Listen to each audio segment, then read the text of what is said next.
Hello guys, good evening to all. तो आज हम लोग नंबर सिस्टम में कंटिन्यू करते हैं। नंबर सिस्टम के 16th लेक्चर में हम आगे बढ़ते हैं। इसके प्रीवियस लेक्चर में हम लोगों ने सम ऑपरेशंस ऑन रियल नंबर्स के क्वेश्चंस और representation of real numbers including terminating decimal expansion on the number line, ये हम लोगों ने जाना था और सीखा भी था कि कैसे हम लोग रिप्रेजेंट कर सकते हैं किसी भी टर्मिनेटिंग डेसिमल एक्सपेंशन के अंडर रूट को हम लोग कैसे एक नंबर लाइन पर रिप्रेजेंट कर।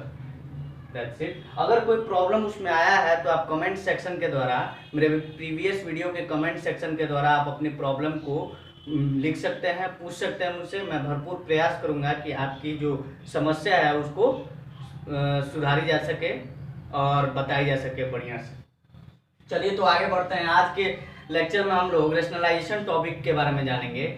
उससे पहले कुछ इंपॉर्टेंट आइडेंटिटीज जान लेते हैं स्क्वायर रूट से रिलेटेड, ठीक है, जो कि यूज में आते हैं। Important identities related to square roots. Square roots आप सभी को पता है, उसका साइन ऐसे होता है।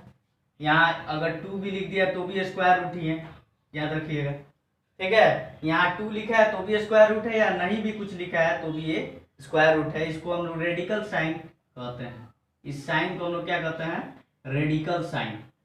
ओके, ये कुछ बच्चे जानते होंगे इसके बारे में, रेडिकल साइन के बारे में। तो आगे हम लोग बढ़ते हैं, आइडेंटिटीज के बारे में जानते हैं। ईजी है, आइडेंटिटीज कोई हार्ड नहीं है। जैसे कि हम लोग ले लें, अगर हम इस आइडेंटिटी के बारे में देखें तो ये एक आइडेंटिटी ही नहीं है, एक तरह से हम लोग इसे किस फॉर्म में लिख सकते हैं, तो हम लोग इसे इस फॉर्म में भी लिख सकते हैं। अंडर रूट ए बी दोनों प्रोडक्ट के रूप में है, उसके बाद उसके ऊपर अंडर रूट है, उसे हम लोग अलग अलग सेपरेट भी लिख सकते हैं। Where A and B are some positive real numbers. याद रखिएगा, पॉजिटिव रियल नंबर्स होना चाहिए, नेगेटिव नहीं होना चाहिए। नेगेटिव होगा तो ये इमेजिनरी नंबर हो जाएगा, जो हम अभी नहीं पढ़ना है। 11th क्लास में वो मिलेगा इमेजिनरी नंबर। तो हम आगे बढ़ते हैं। ये फर्स्ट आइडेंटिटी हो गया। सेकंड आइडेंटिटी है होल अंडर रूट ए अपॉन बी, को हम लोग कैसे लिख सकते हैं? तो अंडर रूट ए अपॉन अंडर रूट बी। ये होल अंडर रूट ए अपॉन बी हो गया, इसे हम लोग कैसे लिख सकते हैं? अंडर रूट ए अपॉन अंडर रूट बी। ये आप लोग को पता है। थर्ड नंबर हम लोग लेते हैं, जैसे root A plus root B into root A minus root B. ये आप लोग पढ़े होंगे। A plus B into A minus B identity आप लोगों ने पढ़ा होगा 8th क्लास में या प्रीवियस क्लासेस में, कभी भी पढ़े होंगे। तो ये ए plus B into A minus B का क्या आइडेंटिटी फॉर्मूला होता था? ए स्क्वायर माइनस बी स्क्वायर होता था। लेकिन यहाँ पर तो ए तो है नहीं, यहाँ तो अंडर रूट है, तो फिर ए स्क्वायर माइनस बी स्क्वायर होगा नहीं। लेकिन उसी बेसिस पर हम आगे बढ़ेंगे। यहाँ ए की जगह क्या है? अंडर रूट ए है, तो इसका स्क्वायर लिखिए। और यहाँ बी की जगह क्या है? अंडर रूट बी है, तो इसका स्क्वायर लिखिए। तो अंडर रूट ए का स्क्वायर और माइनस अंडर रूट बी का स्क्वायर को हम लिख सकते हैं ए स्क्वायर माइनस बी स्क्वायर, लिख सकते हैं। अंडर रूट ए स्क्वायर को हम लोग क्या लिख सकते हैं? ए स्क्वायर नहीं, सॉरी, ए लिखेंगे ओनली। वो तो A square minus B square उसमें होता था। अंडर रूट ए का स्क्वायर ए होगा और अंडर रूट बी का स्क्वायर बी होगा, तो ए माइनस बी इसका आंसर हो गया। मतलब इसको हम कैसे आइडेंटिटी के रूप में दिखा सकते हैं? तो ऐसे ए माइनस बी के रूप। That's it. तो आगे हम बढ़ते हैं। ये 3 आइडेंटिटी हम लोगों ने जान लिया।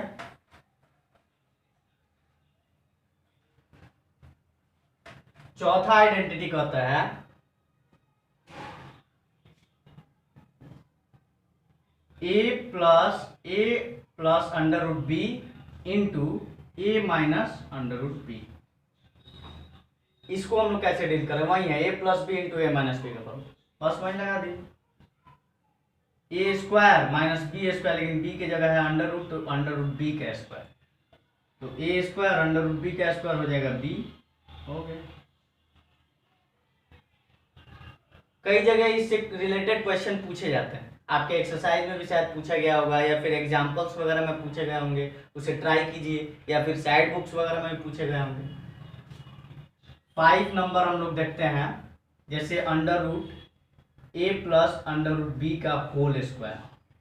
ये तो हम लोग पढ़े हैं ए प्लस बी का होल स्क्वायर, लेकिन अब आ गया under root A plus under root B का होल स्क्वायर। तब इसे हम लोग कैसे डील करें? सेम वैसे ही है, सेम फॉर्मूला है, बस ए की जगह अंडर रूट ए। हम लोग क्या जानते थे लोग? ए प्लस बी का whole square, A square plus 2ab plus B square जानते थे। बस ए की जगह यहाँ क्या है? अंडर रूट ए का स्क्वायर, और यहाँ 2 under root A under root B plus ये जो b है वहां पर अंडर रूट बी है और उसका स्क्वायर। बस इसे सॉल्व कर लीजिए। अंडर रूट ए का स्क्वायर यानी a, फिर 2 under root A under root B. ये पहले हम लोग आइडेंटिटी पढ़ चुके हैं कि इसको हम लोग ऐसे भी लिख सकते हैं, अंडर रूट ए बी। इसको under root A into under root B को हम लोग डायरेक्ट अंडर रूट ए भी लिख सकते हैं। ये पहले आइडेंटिटी में हम लोग पढ़ चुके हैं।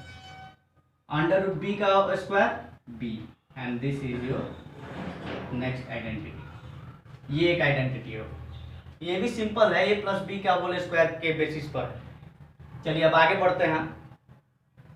ये पांचवा था ना, अब छठा देखते हैं, छठा और आखिरी देखते हैं।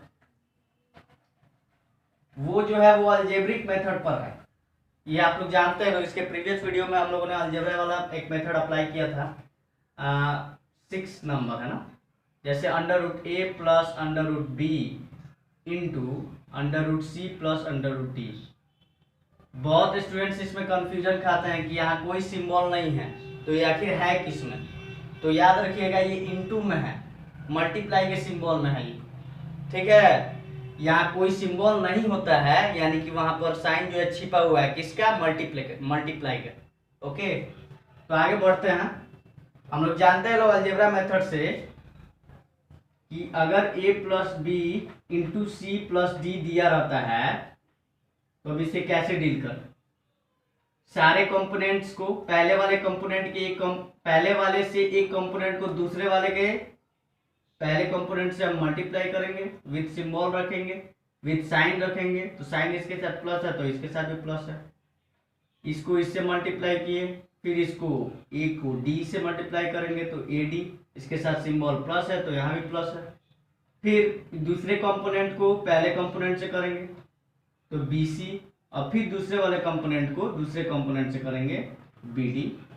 साइन जो है सबका उसी के अनुसार डिपेंड करेगा कि क्या साइन दिया हुआ है। यहाँ देखिए दोनों में प्लस है, यहाँ भी दोनों में प्लस है, इसलिए प्लस है। अगर माइनस आता तो माइनस लगा सकते थे, क्योंकि हम लोग जानते हैं लोग कि प्लस साइन अगर माइनस साइन के साथ मल्टीप्लाई होता है तो माइनस होता है। या फिर हम ये कह सकते हैं कि डिफरेंट साइन अगर आपस में मल्टीप्लाई होता है तो जो रिजल्ट आता है वो नेगेटिव में आता है, मतलब माइनस में आता है। अगर सेम साइन आपस में मल्टीप्लाई होता है तो प्लस में आता है।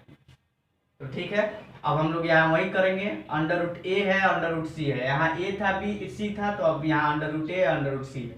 Under root A under root सी को हम ऐसे लिख सकते हैं, under root A into under root C, plus यहाँ साइन प्लस का है, यहाँ भी साइन प्लस का है। फिर अंडर रूट ए को हम अंडर रूट डी से करेंगे, under root A into under root D लिख सकते हैं हम लोग, प्लस अंडर रूट बी को under root B under root C, फिर बी को डी से under root B under root D. अब इसे हम लोग किस फॉर्म में लिख सकते हैं? अंडर रूट ए सी, ये पहले आइडेंटिटी में हम लोग पढ़ चुके हैं लोग, under root A D under root B C and under root finally B D. याद रखिएगा where A B C D क्या है? पॉजिटिव रियल नंबर्स हैं, याद रखिएगा, नेगेटिव नहीं है, पॉजिटिव रियल नंबर्स। यहाँ मैं लिख देता हूँ, where A B C and D are positive real number. Okay, positive real numbers है। तो ये कुछ इंपॉर्टेंट आइडेंटिटीज थे जो हमें जानने थे, इससे रिलेटेड क्वेश्चन दिए गए हैं, आप ट्राई कर सकते हैं। अगर कोई प्रॉब्लम आता है तो आप कमेंट सेक्शन के द्वारा मुझसे पूछ सकते हैं। तो दैट्स इट, हम लोग इसे इरेज करते हैं।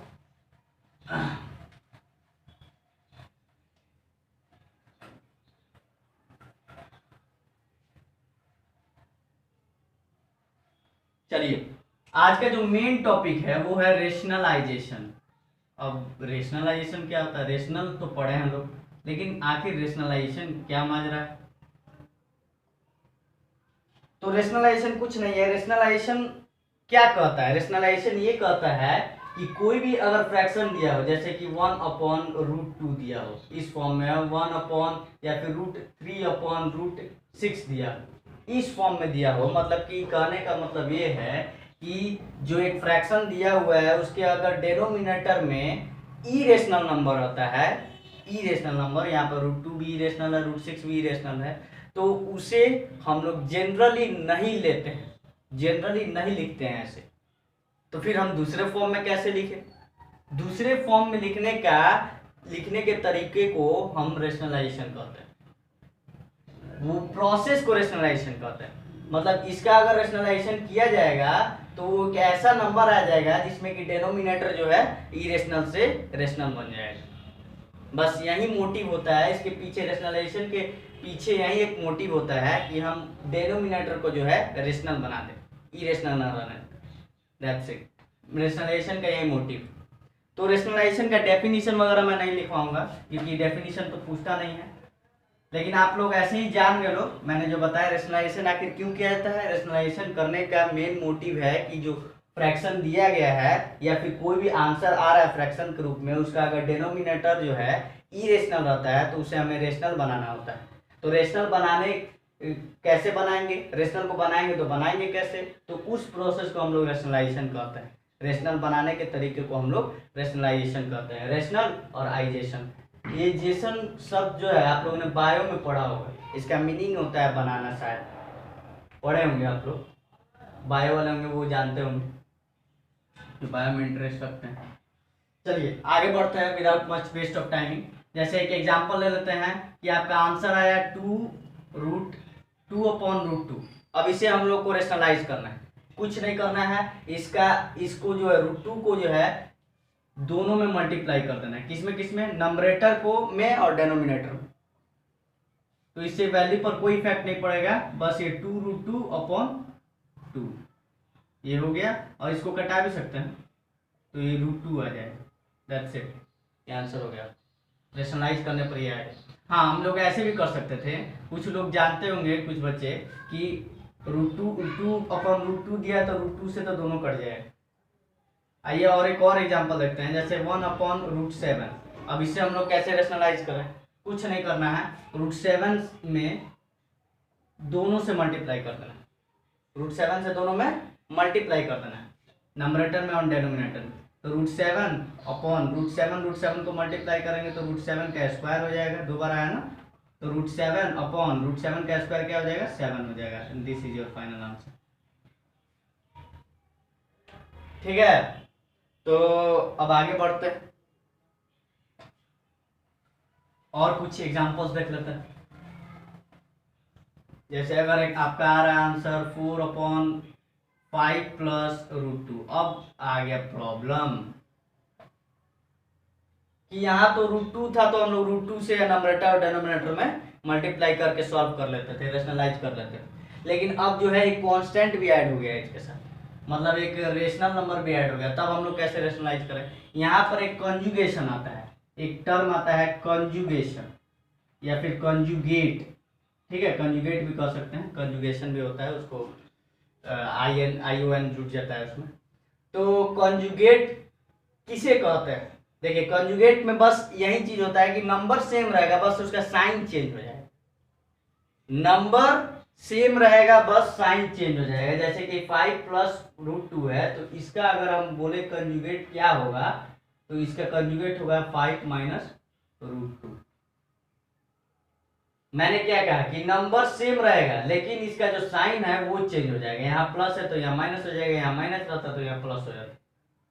मतलब ये एक दूसरे के कंजुगेट है, इसका कंजुगेट ये है और इसका कंजुगेट ये है। अगर ये दिया रहता नीचे तो हम ये यूज करते, अगर ये दिया है तो हम ये यूज करेंगे। दैट्स इट, बस इसके कंजुगेट से ऊपर नीचे यानी नंबरेटर में डेनोमिनेटर में दोनों से मल्टीप्लाई कर देना और उसके बाद रेशनलाइजेशन हो जाएगा। देखते हैं, चलिए कंजुगेट टर्म समझ आ गया कि कंजुगेट किसे कहता है? 4/5 5 प्लस रूट टू, इसके कंजुगेट से इन दोनों में मल्टीप्लाई करना है, किसमें, नंबरेटर में और डिनोमिनेटर में। तो 5 प्लस रूट टू का हम लोगों ने कंजुगेट देखा यहाँ पर, 5 प्लस रूट टू का कंजुगेट क्या होगा, 5 minus root two, 5 minus root two से दोनों में मल्टीप्लाई कर दिया हम लोगों ने। तो क्या होगा, 4 को 5 माइनस रूट टू में हम मल्टीप्लाई करेंगे, यहाँ दिखा देते हैं, ठीक है। और 5 plus two into 5 minus two, ये आप लोग को जाना पहचाना आइडेंटिटी लग रहा है, ध्यान से देखिएगा, लग रहा है। अगर आप खुद से बना सकते हैं तो अभी आप बना सकते हैं, ये अगर ये आइडेंटिटी आपके माइंड में है तो अभी आप सॉल्व कर सकते हैं फटाफट। फिर भी मैं बता देता हूं, यहाँ इसे इरेज ही कर देता हूं। ये जान गए आप लोग कि ये कंजुगेट है 5 प्लस रूट टू। चलिए 5 plus root two into 5 minus root two, ये a plus B into A minus B के फॉर्म में है, जहां a की जगह 5 है और b की जगह रूट टू है, दैट्स इट। तो 4 इंटू 5, अब इसे भी सॉल्व करना होगा, तो 4 को 5 से मल्टीप्लाई करेंगे, ये वाला अलजेब्रा मेथड लगाएंगे यहाँ, 4 को 5 से मल्टीप्लाई करेंगे और 4 को रूट टू से भी मल्टीप्लाई करेंगे। 4 को 5 से मल्टीप्लाई किए तो हो गया 20, और 4 को रूट टू से मल्टीप्लाई किए तो हो गया 4 रूट टू।